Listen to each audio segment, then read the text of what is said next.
கருப்பு நீ துப்பறியும் கருப்பா மாறி ஒரு இரும்பு கை மாயாவியா செயல்படணும் தான் புறப்பட்டேன். ஏ தாமரை, கருப்பண்ண நீங்க என்ன இங்க? அது இருக்கட்டும், நீ முதல்ல என்ன பண்ணிருக்கீங்க? அது நாளைக்கு நம்ம வீட்ல விசேஷம் இல்ல, அது ஊருக்கே தெரியும், சொல்லு. அதுக்கு எனக்கு மேக்கப் போடுறதுக்கு ஸ்பெஷலா ஒரு மேக்கப் ஆர்டிஸ்ட வர சொல்லிருக்கேன். ஆஹா.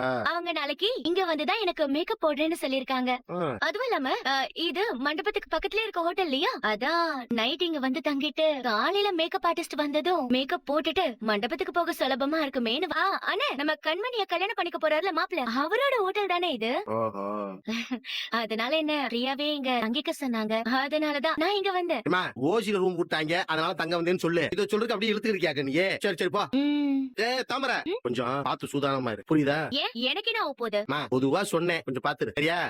நல்ல வேலை, ஏதாவது எடக்கு முடக்கா கேள்வி கேட்பாரு நினைச்சேன், இப்படியும் சமாளிச்சிட்டோம். தமிழ் அண்ணா, ஏதாச்சும் உங்களுக்கு தெரிய வந்துச்சா? யார்கிட்டயாவது விசாரிச்சு பாத்தீங்களா? தமிழ் நேரம் அந்த ஹோட்டலுக்கே வந்துட்டு ரூம் போட்டு தங்கிட்டேமா. இந்த ஹோட்டல் தான் சுத்தி பார்க்கலாம்னு சொல்லி துப்பறிவாரம் அப்படியே மாறி அப்படியே பதுங்கி ஒரு இடமா போனேன். ஆமா, ஆனா நான் ஒண்ணு சொல்றேன்மா, ஏதோ ஒரு இக்கனா இருக்கத்தாமா செய்யுது. ஆனா அது என்னங்கறத புலப்படவே மாட்டேங்குது. அண்ணே, இப்ப நீங்க ஹோட்டலுக்குள்ள எதுவுமே தேட வேண்டாம், நீங்க உடனே ஹோட்டலுக்கு வெளியே போங்க. அங்க போய் பூ விக்கிறவங்க, ஆட்டோ ஓட்டுறவங்க, தள்ளு வண்டியில விக்கிறவங்க, அந்த ஹோட்டல் எப்படிப்பட்ட ஹோட்டல், அங்க வந்து தங்குறவங்க யார் யார் வந்து தங்குறாங்க, அங்க தங்குறவங்களுக்கு எல்லாம் நல்ல பாதுகாப்பு கிடைக்குமா, அந்த ஹோட்டலோட முதலாளி எப்படின்னு என்ன எதுன்னு விசாரிச்சு பாருங்க. அப்போ உங்களுக்கு ஏதாவது தகவல் கிடைக்கிறதுக்கு வாய்ப்பு இருக்குல்ல. சரிமா சரிமா, நான் உடனே போய் விசாரிச்சிரேம்மா. சரிங்க.